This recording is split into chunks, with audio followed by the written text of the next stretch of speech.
Hey, Mike with Nerd Problems Gaming here, the channel where we go through the good and bad of everything nerdy to make sure you spend your time on the best of the best. In today's video, I'll be doing a review and how to play video on Quests and Cannons, the Risen Islands, so let's get into it. So in Quests and Cannons, you take on the role of various different champions in the goal of getting enough prosperity to win the game. And so let's dive into more on how you play the game so you have a better understanding on how the game works, and then I'll jump into my review after that. So a couple things before we jump in. One thing to note is that this is a prototype version of Quests and Cannons, the Risen Islands. So the final release might have a little higher quality components, might look a little bit different, but overall the gameplay is likely to be the same. So in this game, you take on the role of the champion of one of three prominent kingdoms, and your goal is to uncover the key to restore balance to your homeland.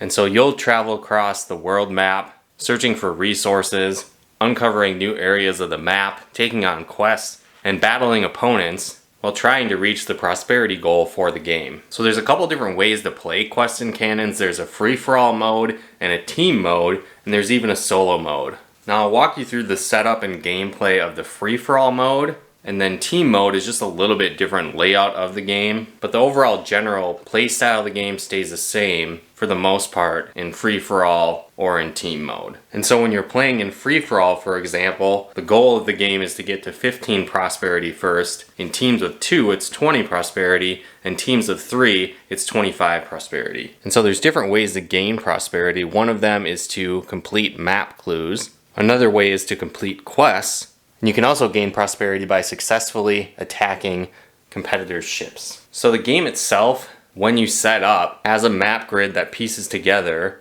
and there's individual pieces that are numbered that feature various hazards, islands, trading posts, and more. Now you can set up the game in any way you choose, but the game also does have preset layouts that it recommends for a quick map setup, 2-player, 3-player, and more. And so as you can see in this diagram, it shows you how to set up the border, and then you'll place various tiles based on their numbers around the map, and then it shows you how to complete each section.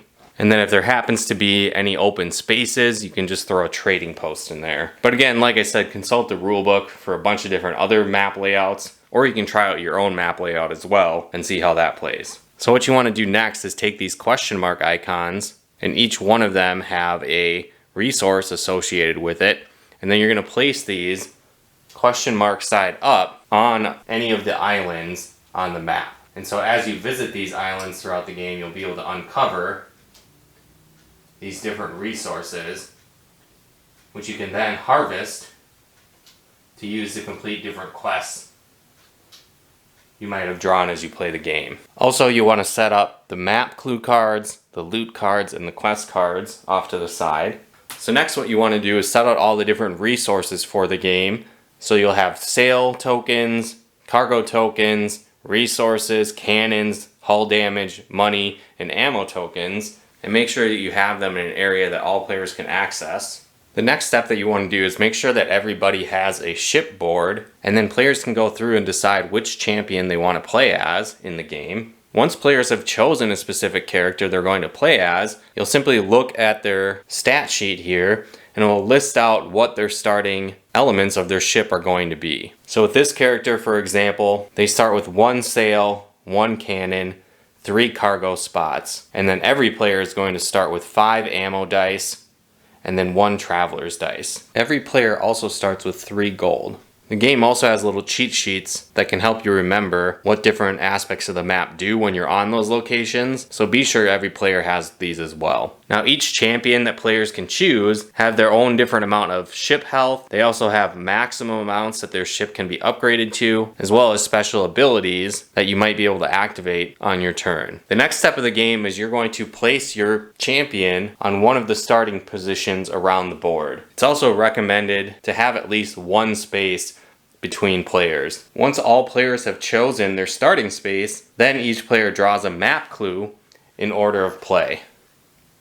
You also want to take one of the tokens to track prosperity and make sure that's set up on your board. And so as you gain prosperity, you'll be able to move that along. And again, in a free-for-all game, the first player to get to 15 prosperity wins. Now on your turn, each player has 3 action points they can use to do various things, such as moving, gathering, and attacking. Now you can perform multiple actions that are the same on your turn as well. And so how movement works, for example, you move one position in any direction. However, note that there might be areas of stormy seas or treacherous seas that might impact how you move throughout those spaces. Also, when you move, you can utilize sails during your turn. So you have to use a move action first, but then any open sails you can flip to the closed side and use that as an additional movement on your turn. So depending on how many sails your ship currently has, it could grant you extra bonus movement. But again, you have to move first as an action and then utilize the sails. And your move action ends when you decide to not move anymore or not use any more sails. You can also gather resources from an island. So if you happen to be on an island and there's a resource present, you can use one of those actions to harvest that resource, and you'll simply put that in your cargo slot on your shipboard, covering up one of the slots. Also on your turn, you can attack. So if you happen to be on the same location as another player, you can flip over the cannon icon showing that you've used that on your ship, and then you'll roll the ammo die. And for each 4 pips on the die, it'll add up to 1 hull damage on your opponent's ship. And so you'll simply just place that on the heart icon to indicate 1 point of hull damage. Now, one thing to note is that when you move onto an island with a question mark for the first time, you explore that island. And this happens when you end a move action on that location, not just passing through. So when you do that, you flip up the token, that player gets 1 coin. And then at that point, players can gather resources of that type from that island.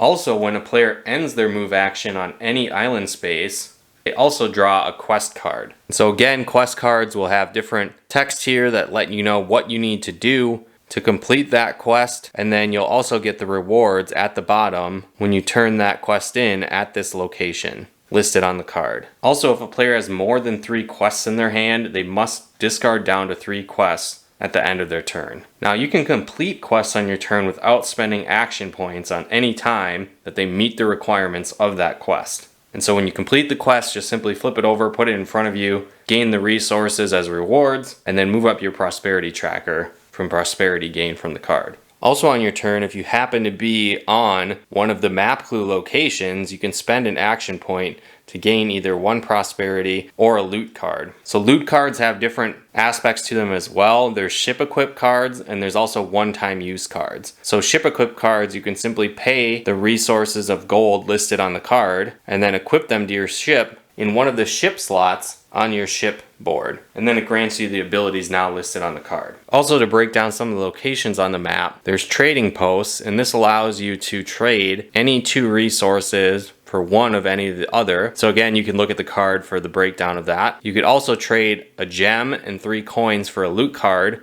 or spice and 3 coins for a map clue. And you can also sell resources such as your canvas, lumber, or metal for a coin, spice or gems for 2 coins, or a loot card or map clue for 3 coins.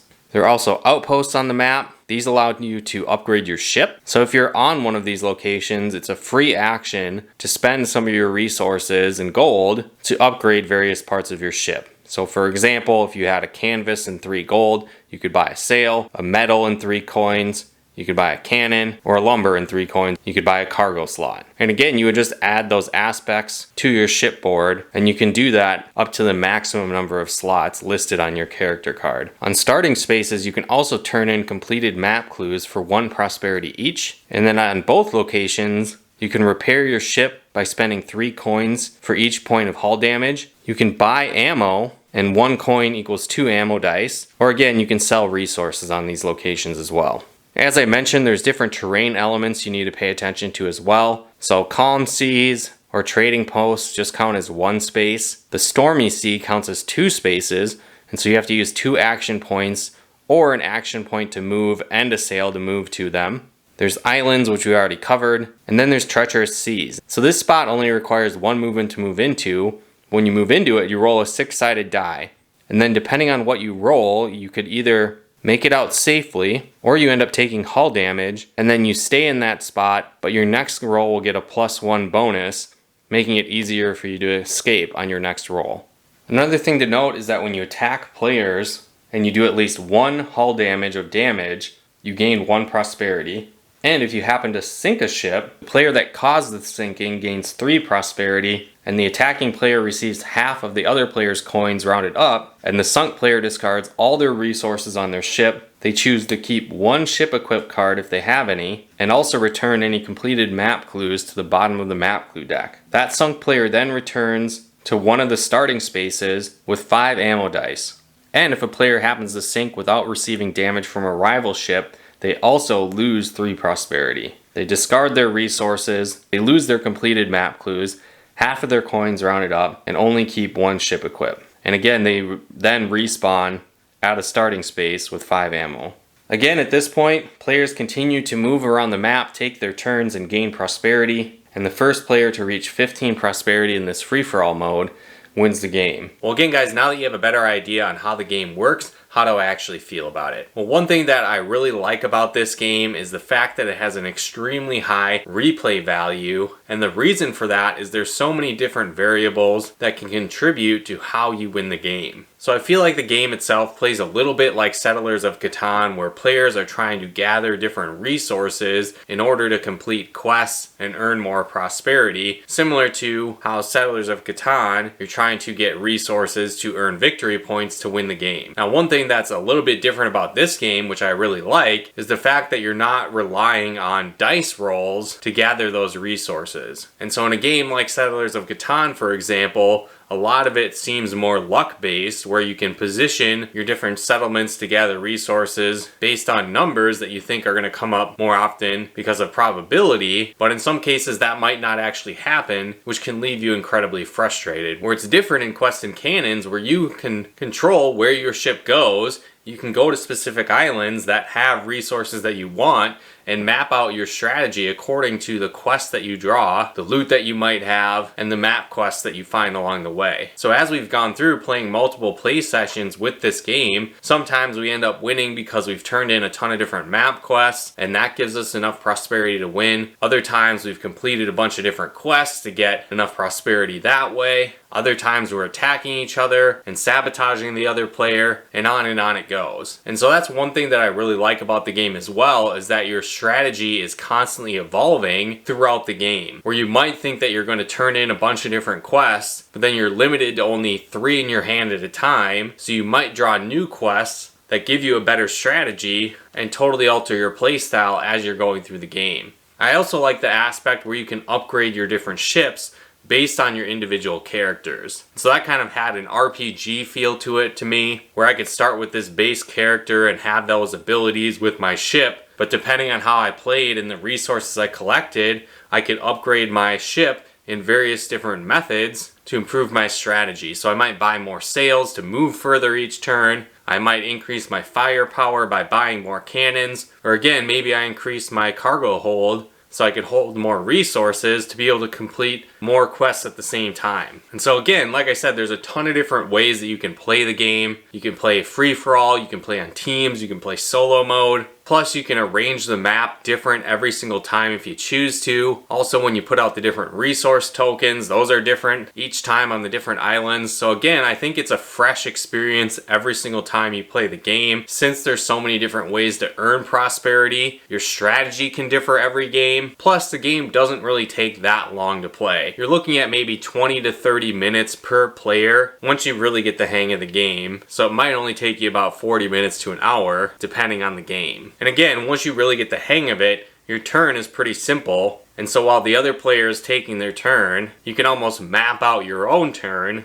And so actually taking your own turn doesn't usually take very long because you've probably decided in advance what options you're going to take. Again, obviously, depending on what the other player does, that can sometimes influence your turn. But depending on the quests that you have, the resources you're going for, and where you need to turn in quests, your turn might not change very much, even if other players do different things. But overall, I really enjoyed this game. I think it has an extremely high replay value to the game. It's a lot of fun. It seems a little bit complex at first, but once you get the hang of it, it's not really that difficult to learn, and doesn't take a ton of time to play. And since there's a lot of different modes to the game as well, I think you'll get a lot of playtime in this game, and it's definitely worth picking up and adding to your nerd library. So depending on when you're watching this video, the Kickstarter might be going on right now, or you might be able to pick it up in stores as well. So definitely check out the links below this video if you want to pick up a copy of this game or want to learn more about the game. You can do so there. If you guys like this video, be sure to smash that like button as it really helps out the channel.